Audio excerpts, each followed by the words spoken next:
Muy bien, vamos a hacer una pequeña clase de introducción al tema número 5 y que, bueno, la idea es que os sirva un poco de guía de estudio, ¿vale?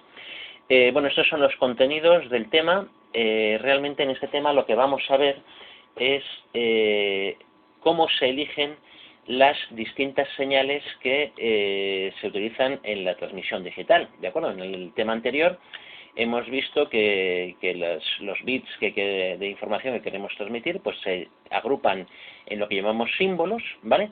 Y cada uno de esos símbolos se le asigna una forma de onda para, transmitirla por la línea, ¿no?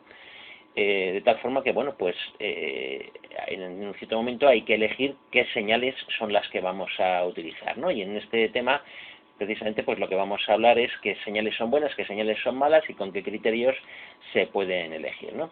Una primera división de esas señales, pues es si vamos a usar señales paso-bajo, en cuyo caso pues hablaríamos de un sistema de transmisión en banda base, o si por el contrario vamos a usar señales que están en torno a una frecuencia más alta con una cierta portadora, y entonces hablamos de modulaciones digitales o señales paso-banda, ¿vale? Entonces, bueno, pues en el apartado 2 y en el apartado 3 precisamente vamos a describir cuáles son las formas de onda típicas que se usan, cuáles son las modulaciones digitales típicas que se usan y bueno, y por qué, ¿no? Y sería bastante descriptivo si solo fueran el punto 2 y el punto 3, si no fuera porque, como vamos a manejar, digamos, simultáneamente, pues conjuntos de señales que a veces pueden ser conjuntos grandes y conjuntos más o menos complicados de señales, pues vamos a contar una herramienta para manejar de manera más intuitiva y más fácil esos conjuntos de señales, ¿no? Y que es lo que se llama espacio de señales y que es la parte, digamos, que tiene un poco más de contenido teórico, ¿no? Lo otro, de hecho, los puntos 2 y 3 voy a ir bastante deprisa porque es muy descriptivo, ¿no? No hay que olvidar en ningún momento que lo que estamos hablando es de, como digo, coger una secuencia de bits, ¿de acuerdo?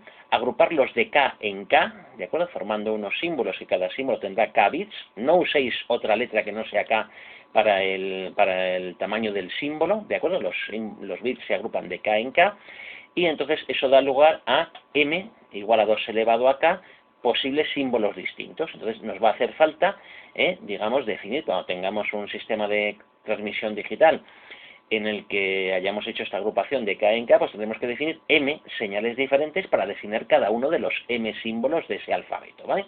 Entonces, eso es lo que vamos a aprender aquí, ¿de acuerdo? Cómo se eligen esas M señales, ¿vale? Llamo la atención de que no se confunda esta expresión con otra muy parecida que es L mayúscula igual a 2 elevado a N, ¿vale? Que es una expresión que liga digamos, el número de niveles de cuantificación con el número de bits que tiene la muestra de salida en un conversor analógico digital, que vimos, digamos, en el tema anterior, en la parte de formateado de señales analógicas, ¿vale? Entonces estamos aquí en una parte completamente distinta del sistema de transmisión, ¿de acuerdo? Si recordáis cómo era el esquema de un sistema de transmisión digital, pues había un primer bloque que era el formateado, que es donde estaría esa parte de conversión analógica, y aquí ahora estaríamos hablando de cómo es la codificación de línea, ¿de acuerdo? Es decir, estamos hablando de cosas distintas. No confundáis, por favor, lo que es el muestreo de una señal y el número de niveles que se hacen en su cuantificación con esto que estamos haciendo ahora, que es, me viene una ristra de bits que puede venir de donde sea, ¿de acuerdo? Entonces yo los agrupo de K en K para formar símbolos y para formar, digamos, ese alfabeto de M símbolos. No lo confundáis, ¿vale? Y una buena manera de no confundirlo es usar siempre las mismas letras, ¿de acuerdo? K para el número de bits en cada símbolo, N para el número de bits en cada muestra, M mayúscula para el número de señales diferentes en el alfabeto y L mayúscula para el número de niveles de cuantificación. No mezcléis la nomenclatura porque si no estáis perdidos, ¿vale?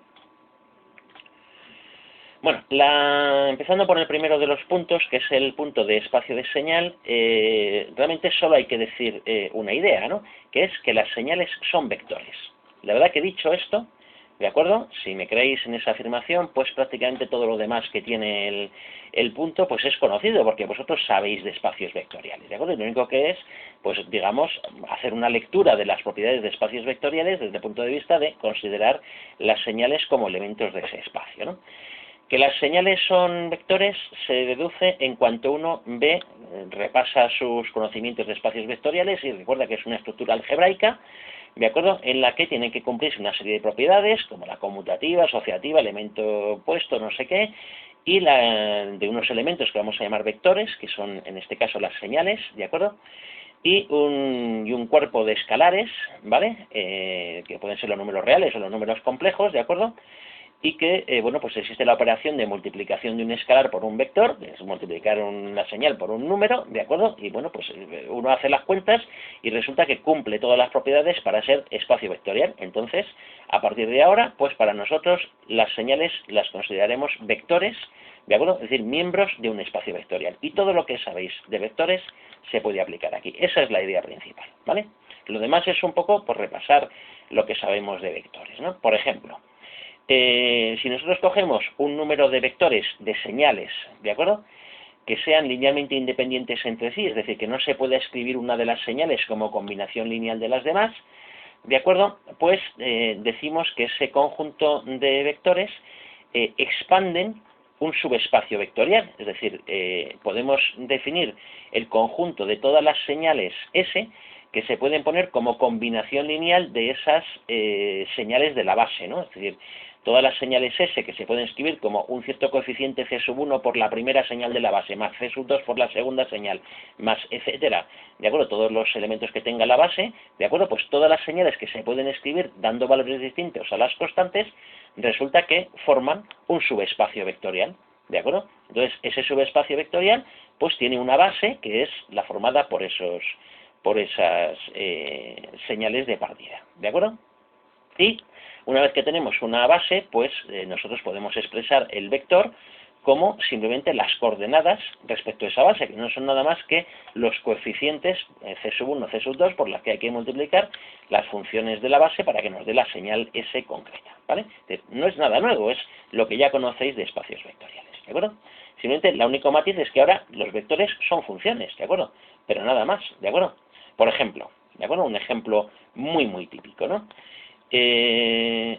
Cojamos, por ejemplo, y definamos dos señales, psi1 y psi2, que son el coseno de 2pi f sub 0t y el menos seno de 2pi f sub 0t, pero con duración finita entre 0 y t segundos, ¿vale? Y entonces, esas dos señales son linealmente independientes entre sí, no son proporcionales, ¿de acuerdo? No se puede poner una como combinación lineal de la otra, así que forman una base del subespacio que se forma pues con todas las señales S de t que se pueden construir de la manera una constante por la primera señal más una constante por la segunda. Digamos, dando valores distintos a esas constantes, pues conseguimos generar un montón de señales distintas, ¿de acuerdo?, que todas pertenecerían a ese subespacio, ¿vale?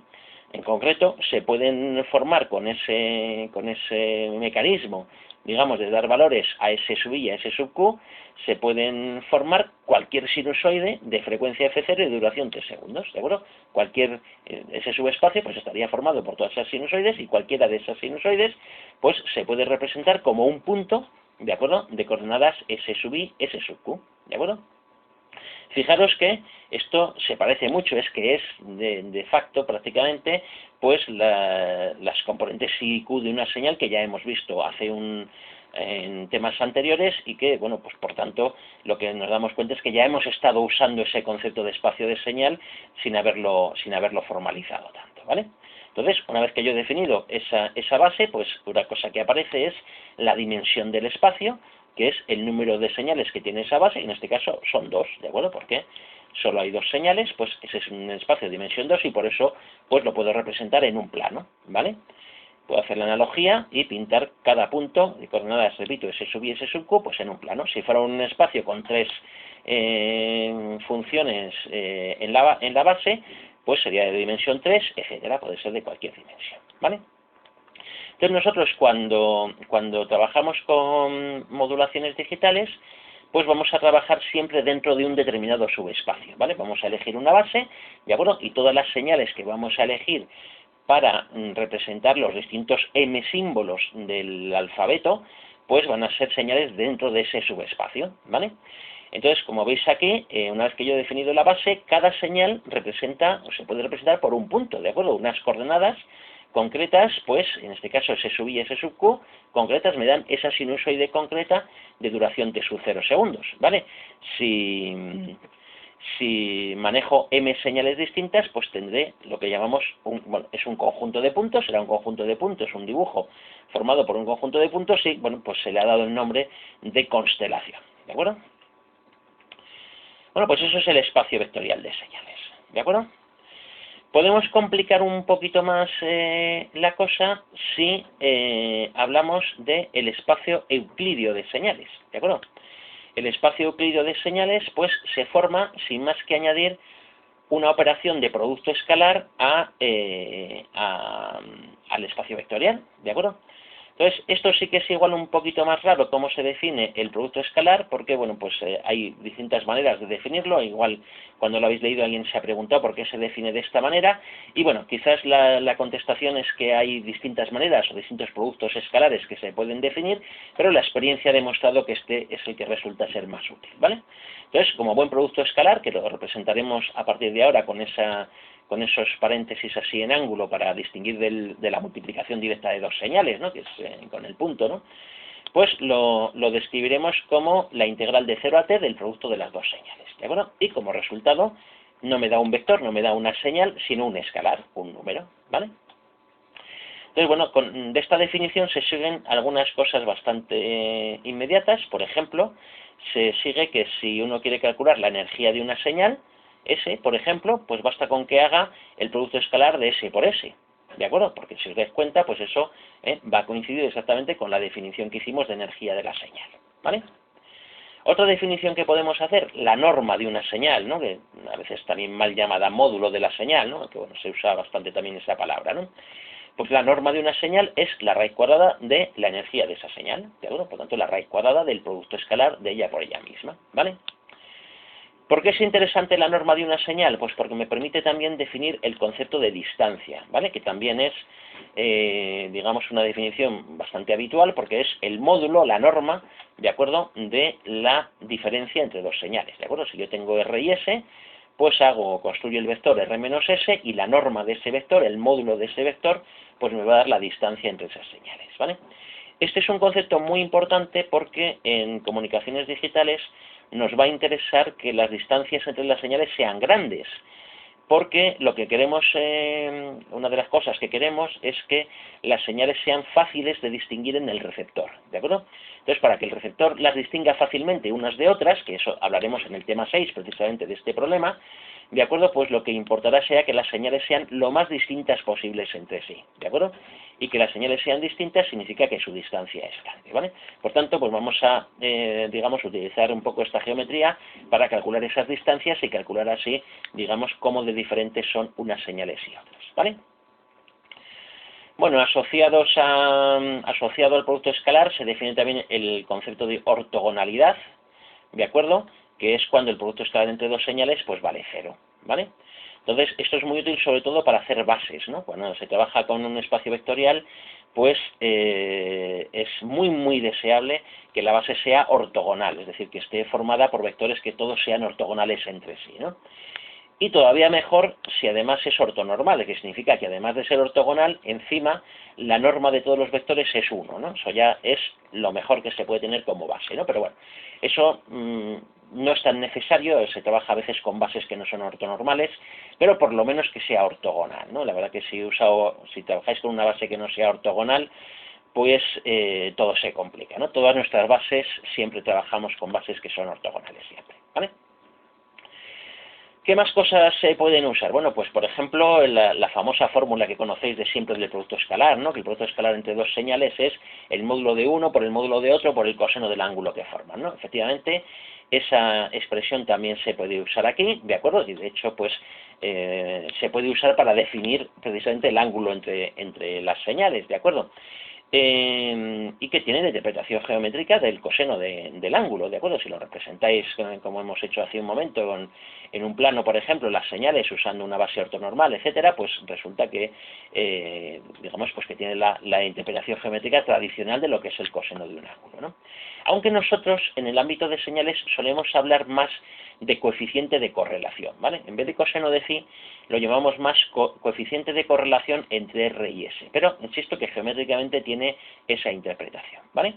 Bueno, se define de esa manera, si uno hace un poco cuentas de lo que es el producto escalar y tal, enseguida ve cómo se define. De acuerdo, tiene que ver con las energías y con la integral del producto, ¿no? Y es un parámetro muy interesante porque me mide el parecido en la forma de las señales, ¿de acuerdo? Ese coeficiente de correlación como mucho puede valer 1, ¿de acuerdo? Y cuanto más próximo es a 1 significa que las señales son más parecidas en su forma, ¿no? Independientemente de su nivel, ¿no? De hecho, una cosa muy interesante del coeficiente de correlación es que me permite muy fácilmente determinar distancias, ¿de acuerdo? Hemos dicho antes que las distancias son importantes porque eso me va a dar, digamos, la capacidad de separar al receptor unas señales de otras y, bueno, pues jugando un poco con las expresiones, uno llega a una formulita muy interesante que me dice que la distancia entre dos señales al cuadrado pues la puedo calcular directamente como la energía de una, la energía de otra, menos 2 veces ρ raíz de las energías, ¿de acuerdo? Entonces eso es muy interesante porque, insisto, para calcular energías, que será distancias, que es algo muy frecuente, pues realmente no necesito conocer la forma de las señales, sino que me basta con conocer sus energías y su coeficiente de correlación, como veis ahí, ¿vale? Bueno, nosotros tendremos que elegir conjuntos de señales para designar a los símbolos del alfabeto, ¿de acuerdo?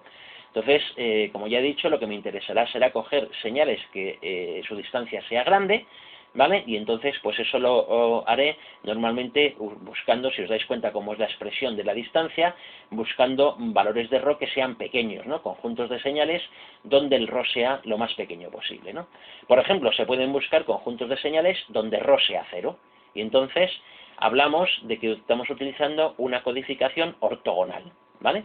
Por ejemplo, como ese ejemplo que tenéis ahí, es un ejemplo de muchos que se pueden buscar, ¿no? Por ejemplo, si cogemos dos señales R y S que no se solapan en ningún momento en el tiempo, pues al hacer la integral de su producto va a dar 0, ¿vale? Entonces, esas señales son ortogonales y entonces la distancia al cuadrado pues será la suma de las energías y eso está bien, ¿vale? Pero aún se puede hacer mejor, ¿de acuerdo? Se puede hacer ρ igual a menos 1, que es lo mínimo que puede valer, ¿de acuerdo? Entonces, con ρ igual a menos 1, que se usa también mucho, ¿de acuerdo? La codificación se llama una codificación antipodal y se consigue con señales que tienen la misma forma, pero digamos signos contrarios, ¿vale? Entonces, los dos tipos de codificaciones se usan, ¿vale? En principio, la antipodal es mejor, ¿de acuerdo?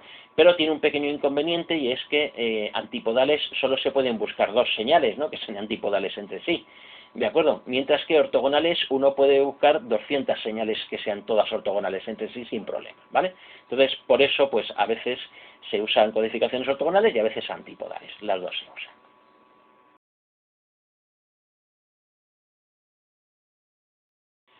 Bueno, otra cosa interesante es cómo vamos a analizar el ruido con esta nueva herramienta del espacio de señal, ¿no?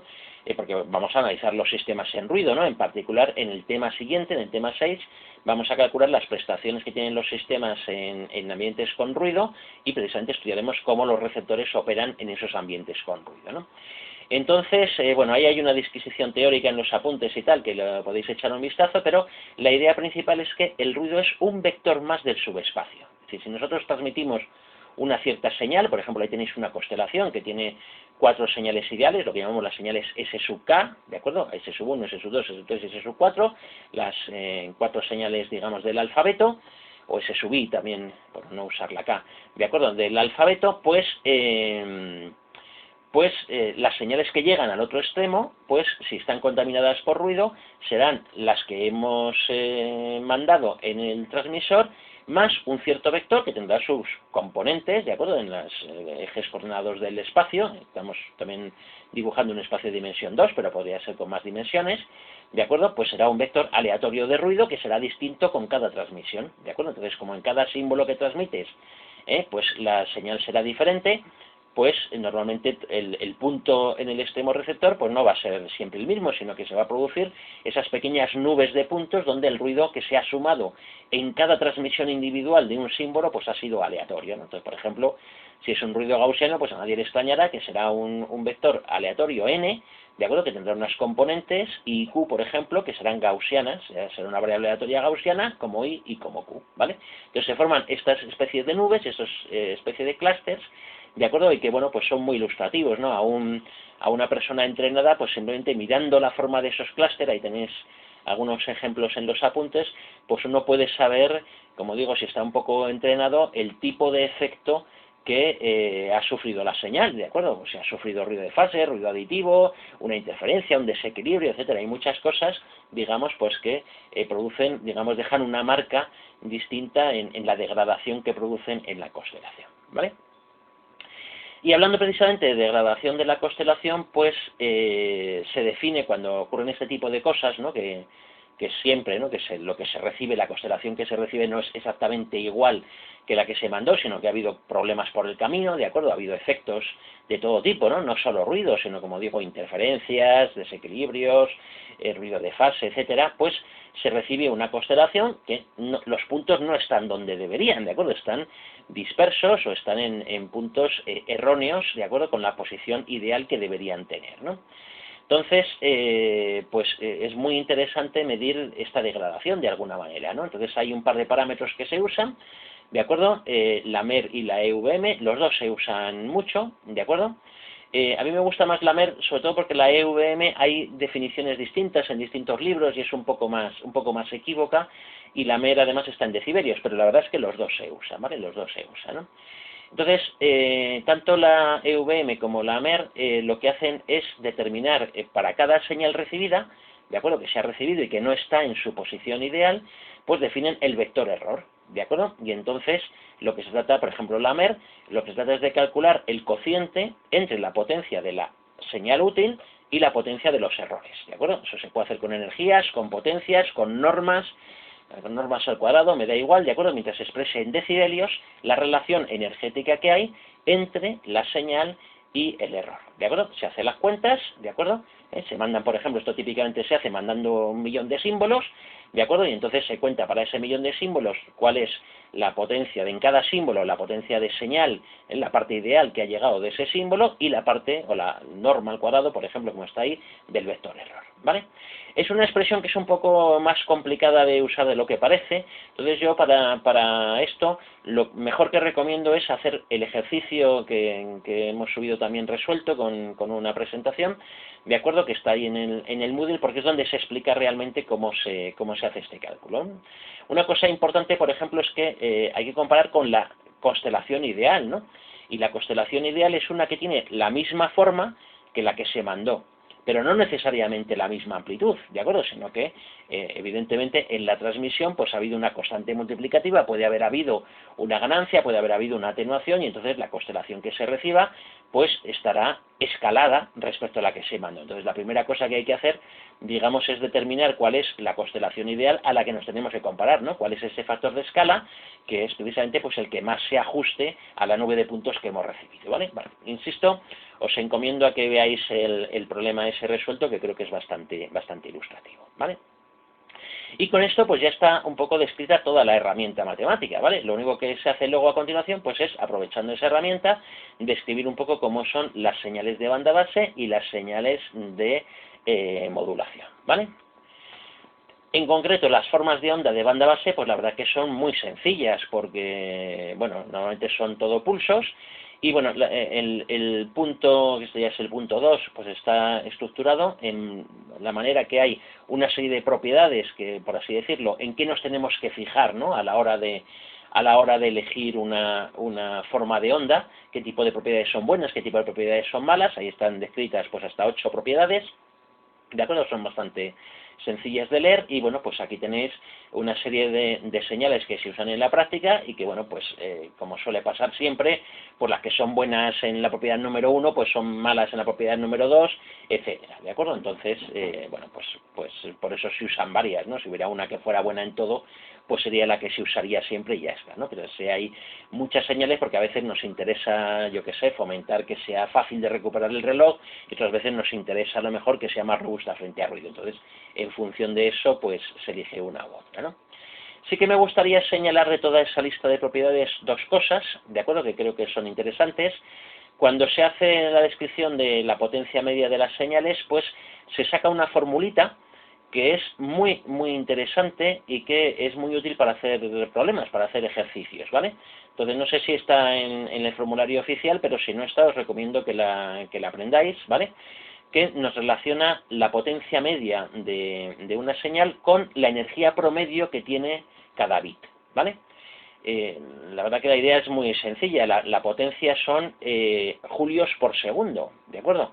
Energía por segundo, ¿no? Entonces, ahí tenemos, en el lado derecho de la ecuación, lo que tenemos son julios por cada bit, ¿de acuerdo? Multiplicado por la velocidad de transmisión, que son bits cada segundo. Entonces, al hacer esta multiplicación, pues se me queda julios por cada segundo, que es la potencia, ¿vale? Una expresión, repito, muy útil, que nos sirve para ligar la potencia con la energía media por bit, que es un parámetro que, como veremos, se usa mucho, en particular en el tema 6, ¿vale? Y luego, otra cosa que también quería llamar la atención es sobre la codificación diferencial, ¿no? Que es otra propiedad que es interesante, que puede tener una codificación de línea o no tenerla, ¿de acuerdo? Pero que si la tiene funciona de la siguiente manera, que también es una cosa que parece que os cuesta un poco bastante el asimilar el cómo funciona, ¿no? La idea es muy sencilla, ¿no? En vez de usar, por ejemplo, mirar la codificación en RZ arriba, ¿no? En la codificación en RZ normal, que tenéis arriba de todo, pues hay un nivel que se asocia a la información 1 y un nivel que se asocia a la información 0, ¿no? De tal manera que el bit 1 pues se manda con un pulso positivo de 5 voltios, por ejemplo, y el bit 0 pues se manda, por ejemplo, con un pulso negativo de menos 5 voltios, ¿de acuerdo? Y siempre que es un 1 es nivel alto y siempre que es un 0 es nivel bajo, ¿vale? Sin embargo, en la codificación diferencial no es así, ¿de acuerdo? Voy otra vez a la figura de la izquierda abajo, ¿no? En la codificación diferencial, el 1 significa un cambio de nivel y el 0 significa un mantenimiento del nivel, ¿vale? Entonces, por ejemplo, si yo, hay que decir que cuando se hace la codificación diferencial, no está ahí representado, hay un primer intervalo, ¿de acuerdo? El primer intervalo de todo, donde empieza la señal, ese no lleva información, porque no sé de dónde venía, ¿no? Entonces, en ese primer intervalo, pues es un poco como referencia, ¿vale? Entonces vamos a imaginar que ese primer intervalo que no está, antes de que empiece la señal, es un nivel bajo, ¿vale? Entonces, ¿qué pasa? Pues ahora viene un 0, ¿de acuerdo? Entonces, ¿el 0 qué significa? Pues el 0 significa que se mantiene el mismo nivel que había antes, que, como digo, era nivel bajo, ¿vale? A continuación viene un 1. El 1 significa se cambia el nivel, entonces se pasa de bajo a alto, ¿de acuerdo? Siguiente 1, se cambia el nivel, entonces como antes era alto, ahora pasa a ser bajo. 0, se mantiene el nivel, como era bajo, se mantiene bajo. 1, se cambia el nivel, ¿vale? Lo podéis ver ahí también en la figura de la derecha, la segunda línea, ¿de acuerdo? El 1 cambia el nivel, el 0 mantiene el nivel. Cada vez que hay un 1 se cambia el nivel respecto al que había en el intervalo anterior, ¿de acuerdo? Y el 0 mantiene el nivel. Y así funciona la codificación diferencial, ¿vale? Bueno, y por último, decir que hay un tipo de codificaciones en banda base, que son las codificaciones o las codificaciones más que codificaciones en banda base PAM, que, consisten en utilizar un pulso básico, ¿vale? Que puede ser el pulso rectangular de duración t segundos, pero puede ser cualquier otro, un pulso de duración t medios o un pulso gaussiano, o cualquier señal que esté contenida y que tenga una duración de t segundos como mucho, ¿de acuerdo? Y entonces construir las m señales del alfabeto, ¿vale? En base a poner escalas de ese pulso PDT, ¿vale? Es decir, por ejemplo, PDT, 3 veces PDT, menos PDT y menos 3 veces PDT, y por ejemplo podríamos tener un sistema con m igual a 4 señales distintas, ¿de acuerdo? Con 4 amplitudes distintas de ese pulso PDT, con versiones escaladas, ¿vale? Y a esto se le llama, digamos, codificación PAM en banda base, ¿vale? Porque luego veremos una codificación PAM en paso banda también ahora mismo, ¿vale? Entonces, por ejemplo, podéis ver que las codificaciones NRZ, por ejemplo, que están ahí, pues es una codificación PAM. Podéis ver que la RZ unipolar también es una codificación PAM, la bipolar también y la Manchester también, ¿vale? De tal manera que de todas esas que tenéis ahí, pues hacer un poquito el ejercicio mental de comprobar cómo algunas de esas codificaciones que ya he puesto pues son de tipo PAM, aunque también es muy interesante hacer PAM de muchos niveles, ¿de acuerdo? No solamente con nivel 1 y 0, sino a lo mejor con 8 niveles o con 16 niveles para tener alfabetos más grandes, ¿vale?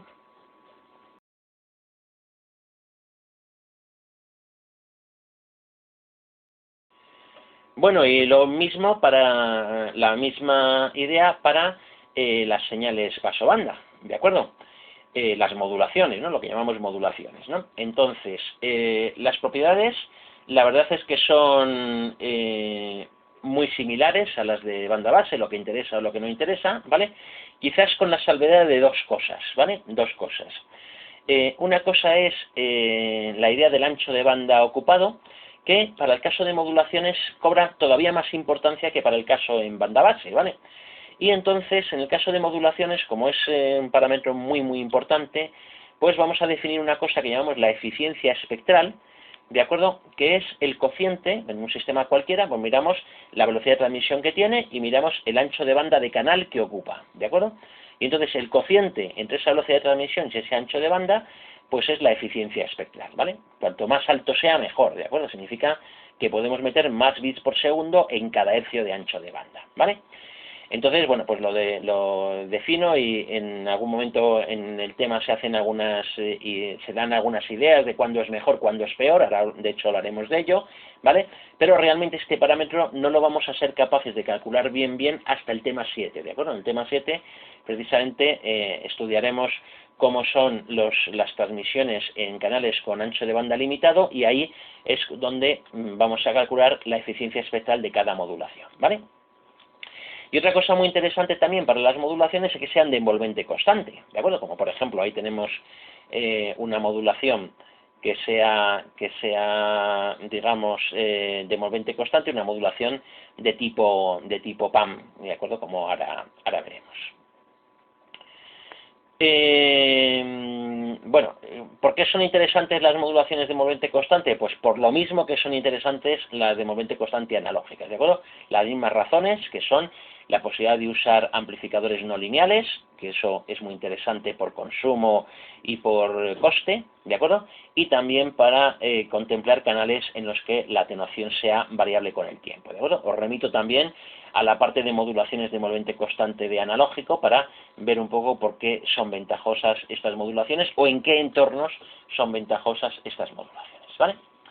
Bueno, vistas las propiedades, vamos a describir una serie de modulaciones que vamos a usar, ¿de acuerdo? Vamos a usar fundamentalmente 4, aunque nos podemos inventar para el examen otras más, porque son herramientas generales las que estáis usando, que podéis usar a modulaciones nuevas. En el mundo digital se proponen modulaciones nuevas constantemente, ¿vale? Pero digamos hay 4 que son las 4 más básicas, que se llaman ASK, QAM, PSK y FSK, ¿vale? Bueno, estas modulaciones se agrupan en dos tipos, igual que ocurría con las analógicas, en lineales y no lineales, ¿vale?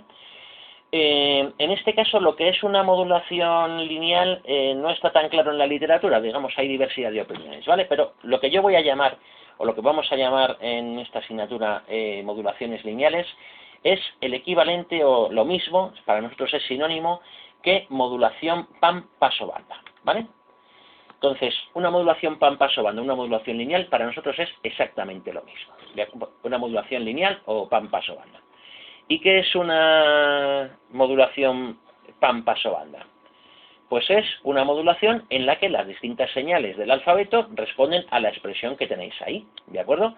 S sub k con barra de t es a sub k veces por p de t, ¿vale? Que es exactamente la misma expresión que hemos usado para las codificaciones PAM en banda base, ¿de acuerdo? Pues eso se llama lo mismo, es exactamente lo mismo, hay un pulso básico y hay versiones escaladas de ese pulso básico, ¿vale? Solamente con un pequeño matiz, muy pequeñito, y es que mientras antes eran directamente esas las señales S sub k de t, ¿de acuerdo? Las señales ideales de la constelación, ahora esa barra lo que indica arriba es que lo que estamos representando ahí es la envolvente compleja de la señal, ¿de acuerdo? Recuerdo que son señales paso banda y por tanto como señales pasobanda pues se describen muy bien usando su envolvente compleja. Entonces las modulaciones PAM son aquellas que su envolvente compleja sigue la forma de una versión escalada de un cierto pulso básico PDT, ¿vale? Por cierto, al ser la envolvente compleja, pues hay una cosa que automáticamente cambia respecto a la anterior, es que ahora los coeficientes A sub k de escalado de ese pulso ahora pueden ser complejos, ¿de acuerdo? Pueden tener su parte real, I sub k, y su parte imaginaria, Q sub k, ¿vale? Si recordamos resultados elementales de la envolvente compleja, eso significa que la señal real que estamos poniendo sobre la línea pues es eso de que tenemos ahí, ¿de acuerdo? Una señal que su componente en fase es I sub k por PDT, ¿de acuerdo? Y su componente en cuadratura es Q sub k por PDT, ¿de acuerdo? De manera que esas son las señales que tenemos. La misión del pulso PDT es principalmente pues hacer que la señal dure exactamente t segundos, ¿no? De hecho, en todos los ejercicios que hacemos prácticamente, pues el pulso PDT es un pulso ideal rectangular de duración t segundos y ya está, ¿no? Y entonces significaría que las modulaciones lineales son aquellas que están formadas precisamente por todas las señales son sinusoides de t segundos de duración y de frecuencia f sub 0, ¿vale?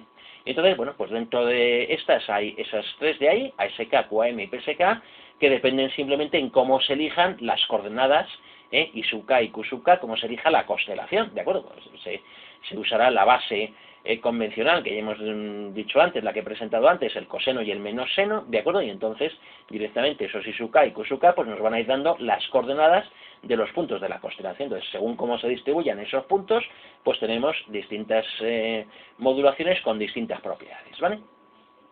Y solo vamos a estudiar una modulación que se sale de este esquema, una modulación que no responde a esta estructura, que es la modulación FSK, y que consiste en que cada símbolo del alfabeto pues lo que tiene es una frecuencia distinta y por tanto pues no se pueden describir con este subespacio de señal, ¿de acuerdo?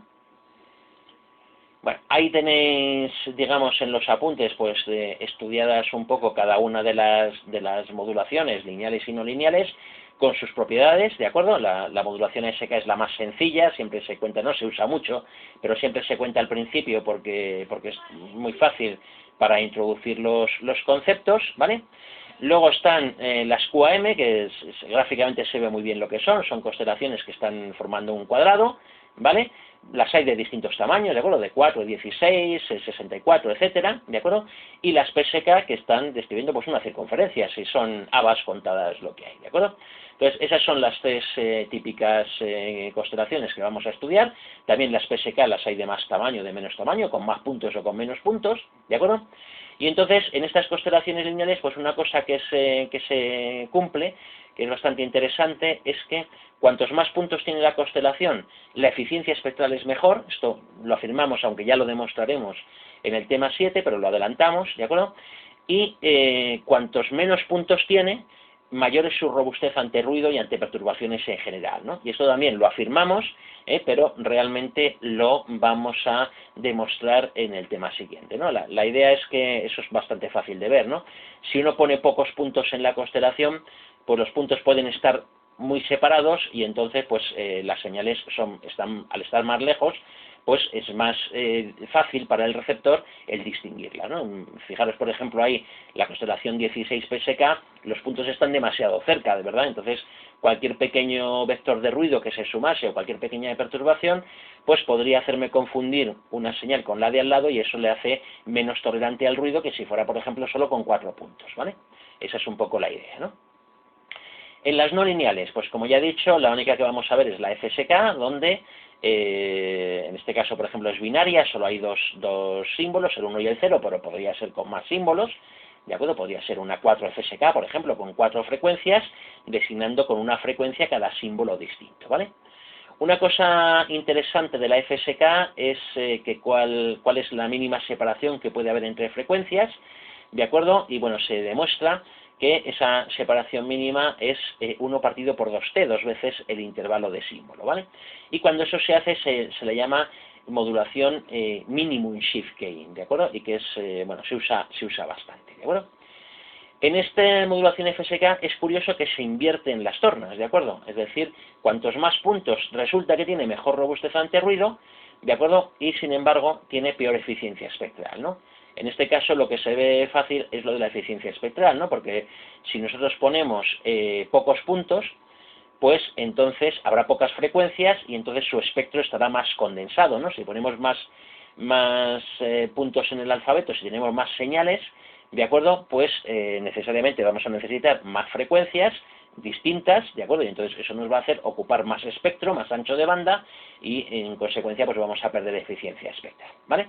Pero como digo, pues eso lo adelantamos, pero será en el tema 5 y 6, precisamente los dos, perdón, en el tema 6 y 7, los dos que nos quedan, donde estudiaremos justo estas cosas, ¿de acuerdo? En el tema 6 estudiaremos la robustez al ruido de todas las modulaciones y en el tema 7 la eficiencia espectral de todas las modulaciones. Y eso es todo.